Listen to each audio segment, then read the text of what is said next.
La mythologie d'Ashura a, après 2 siècles et demi, a conduit à constituer l'État des Obéidites, des Fatimides, qui ont construit la ville de Mahdia en Tunisie et puis la ville du Caire en Égypte, basée sur ce mythe-là. Alors que, si c'était un fait relaté dans ses véritables dimensions, ça aurait été un fait, presque un fait divers. Et ça n'aurait pas pu attirer les masses. Et ça n'aurait pas pu constituer un mythe fondateur d'un projet politique. D'où il faut connaître le lien très étroit entre ces tendances marginales et la mystification. Donc la mystification est leur cheval de bataille. C'est leur instrument de travail. C'est avec la mystification qu'il arrive à constituer des mythes capables de se transformer en mythes fondateurs. Voilà. Donc, ça c'était entre parenthèses. Je reviens donc à la description de l'analyse fonctionnelle. Donc, on va regarder la fonction de chaque élément du mythe pour voir est-ce que c'est cohérent l'un par rapport à l'autre ou non. Et par la suite, ce n'est pas suffisant. Pour le cas de ce même mythe-là de 700 juifs égorgés, pour le cas de ce même mythe, ce n'est pas suffisant. Avant la découverte de Sohail Zakar, c'est le nom du chercheur syrien, avant sa découverte, on savait que c'était impossible. Mais comment? En faisant en appliquant le côté comparatif de la méthode, cette analyse fonctionnelle comparative. Qu'est-ce que ça veut dire? On compare ce mythe avec d'autres réalités, elles aussi parvenues par la narration. Ça ne doit pas être contradictoire. Donc si on décèle quelques contradictions entre ce mythe et d'autres faits narrés, donc, qui nous sont transmis par la narration, alors on peut discréditer cette narration. Et c'était le cas, parce que quand on regarde ce qu'on raconte, d'après le prophète, sallallahu alayhi wa sallam,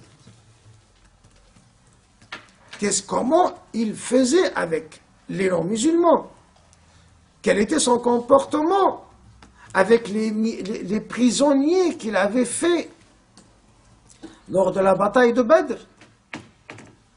Il ne les a pas exécutés. Il a dit à chacun des prisonniers, s'il est capable d'enseigner donc l'arabe, c'est-à-dire lire et écrire, à 10 musulmans, il est libre. Donc il a donné la liberté aux prisonniers de guerre contre un enseignement de 10 personnes. Quelqu'un qui fait ça ne peut pas être le bourreau de 700 personnes de sang-froid. Donc on voit bien qu'il y a une contradiction et on doit rejeter cette narration. Alors, le premier qui s'était rendu compte de tout cela, du danger que constitue l'écriture d'une telle sira, c'était l'imam Malik qui a chassé Mohammed ibn Ishaq de la Médine. Rappelons qu'il est mort en l'an 150, c'est-à-dire 29 ans avant l'imam Malik. Donc l'imam Malik, quand elle a fait ça, n'était pas à l'apogée de sa renommée, hein. C'était un parmi les grands savants de la Médine, il n'était pas seul. Mais quand même, il a été intransigeant sur ce sujet. D'ailleurs, c'est peut-être ces positions-là qui lui ont permis par la suite d'être le numéro 1 de toute la Médine. Parce qu'il a été connu pour sa fermeté. Bien sûr, nous avons un autre nom très critiqué par l'imam Malik aussi, c'est Abdul Malik ibn Jurayj. celui qui a fait le premier tafsir aussi. Alors, du coup, nous avons le premier tafsir et la première sira. Tous les deux ont été écrits par le deuxième par le charlatan des charlatans, et le premier, là, en ce qui concerne Abd al-Malik ibn Jurayj, il l'a appelé un bûcheron de nuit.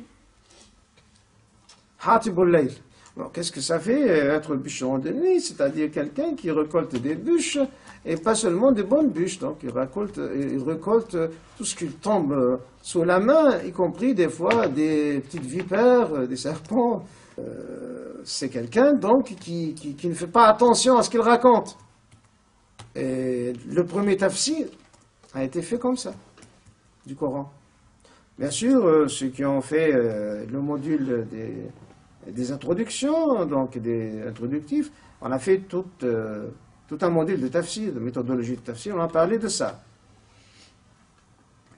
Mais donc voilà, c'est la méthode.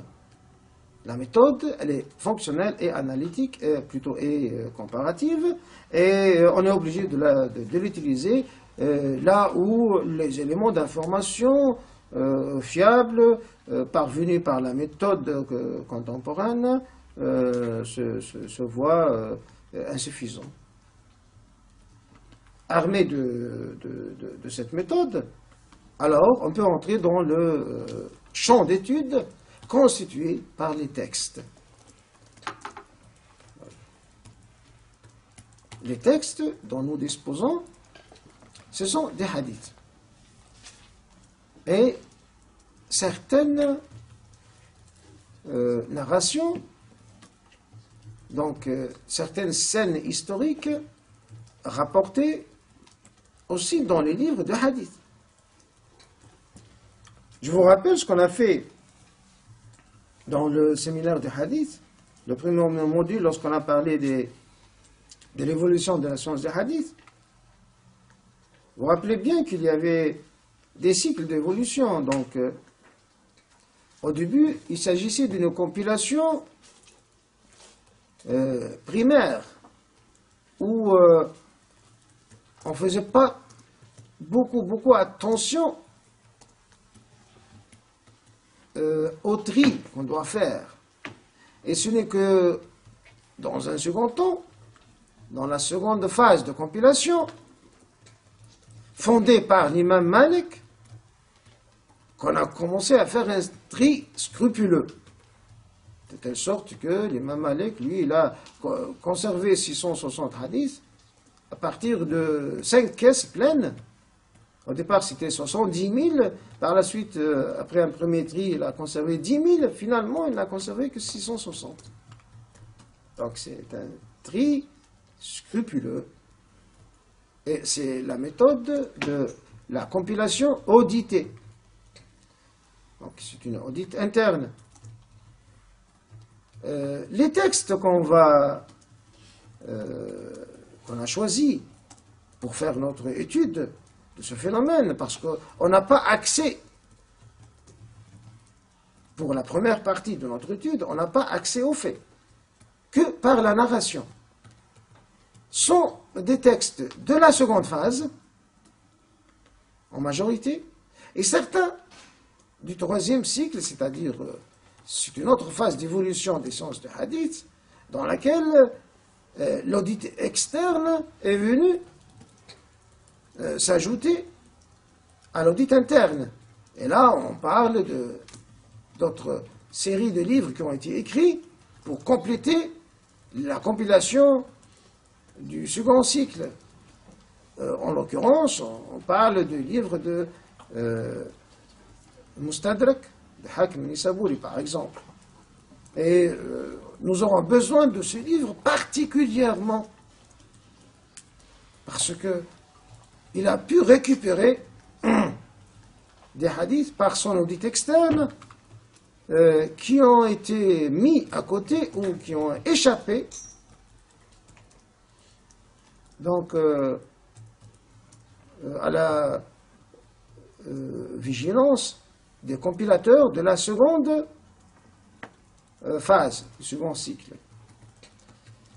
Donc nos sources, finalement, vont être du second et du troisième cycle. et sont comme suit. Les 6 Sihah, sans exception. Avant les 6 Sihah, bien sûr, Muwatta Malik. Les 6 Sihah et Mustadrakat et les Sunan, ce qu'on appelle les livres de Sunan qui ont été écrits dans la foulée de la compilation auditée, mais qui n'ont pas été considérés comme des livres de Sihah, tels que Sunan al-Bayhaqi, Tabarani. Ce sont des livres qui contiennent un grand réservoir de hadith qu'on doit étudier au cas par cas. Ils n'ont pas une qualification générale telle que les livres des Sunan. On dit que dans les livres de Sunan, il n'y a que des Hassan, il n'y a pas moins que des Hassan. Bien sûr, ça reste à vérifier. Et nous avons par la suite, dans le 4e cycle d'évolution, nous avons des grands auditeurs qui ont dit que tout cela n'est ni exhaustif ni exclusif, donc il a remis tout en cause. Mais de toute façon, avec un peu de tolérance, on pourrait dire que notre champ d'étude pourrait s'étendre à pas moins d'une 50aine d'ouvrages. Bon, la 50aine d'ouvrages, vous pouvez trouver la liste exhaustive dans le chapitre 1er du livre du célèbre Suyuti, Tadrib al-Rawi, al-Taqrib al-Nawawi. Là, il nous a présenté les 50 ouvrages principaux de la Sunna.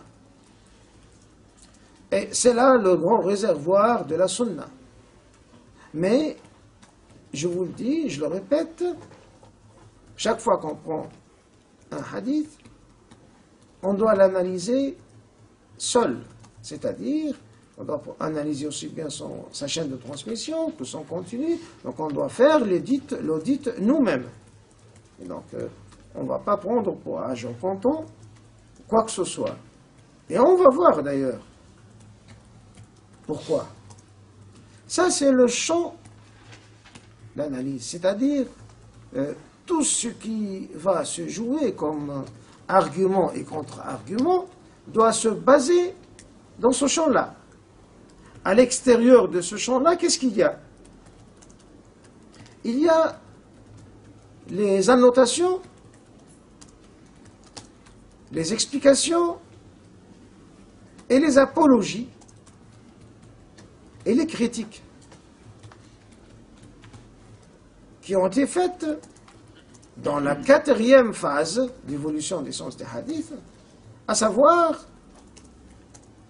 où on a commencé à développer cette discipline hybride qui est l'exégèse du hadith, Sharh al-Hadith. On a eu de grands exégètes tels que Nawawi qui a fait Sharh Muslim. Par la suite, on a Fath al-Bari par Ibn Hajar al-Asqalani qui est un Sharh de Sahih al-Bukhari. Et on a eu donc un grand effort d'explication, de notation et surtout d'apologie contre des critiques. On voulait défendre le livre, donc on mettait des pages et des pages, on rédigeait des pages et des pages pour répondre à une attaque contre tel ou tel élément, pour ne pas dire que voilà, dans le livre, il y a un hadith qui n'est pas acceptable. Donc c'est une vague scientifique apologiste